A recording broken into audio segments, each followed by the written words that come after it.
వికసిత్ భారత్ 2047 లక్ష్యంగా ముందుకు వెళ్తున్నామన్నారు ఎంపీ దుగ్గుమళ్ళ ప్రసాదరావు. ప్రతి సంక్షేమ పథకం గురించి గ్రామీణ ప్రజలకు తెలియజేయాల్సిన బాధ్యత మీడియాపై ఉందన్నారు.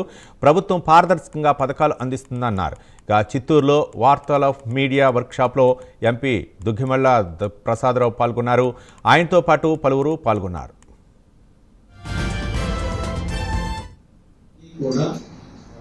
మోస్ట్ ఆఫ్ ది స్కీమ్స్ గ్రామీణ అభివృద్ధి మీద, తర్వాత డిస్ట్రిక్ట్ లెవెల్ అభివృద్ధి మీద వాళ్ళు కాన్సన్ట్రేట్ చేసి పెట్టినవి.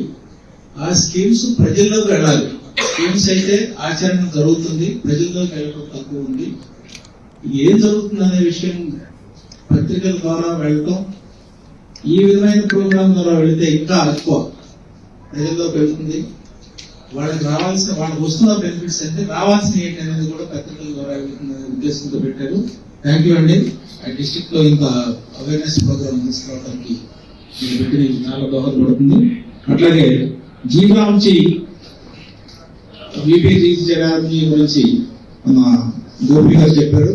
చాలా విస్తృతంగా ఎక్స్ప్లెయిన్ చేశారు. దాని మీద ఉన్న డౌట్స్ అన్ని తీరిపోయినాయి అని అనుకుంటున్నాను అందరికి.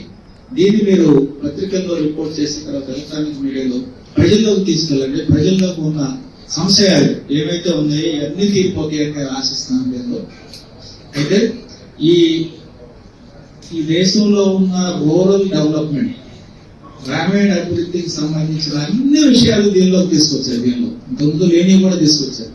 తర్వాత టెక్నాలజీని తీసుకొచ్చారు. మోడర్న్ గా వచ్చిన రెన్యూబుల్ ఎనర్జీ కూడా తీసుకొచ్చారు.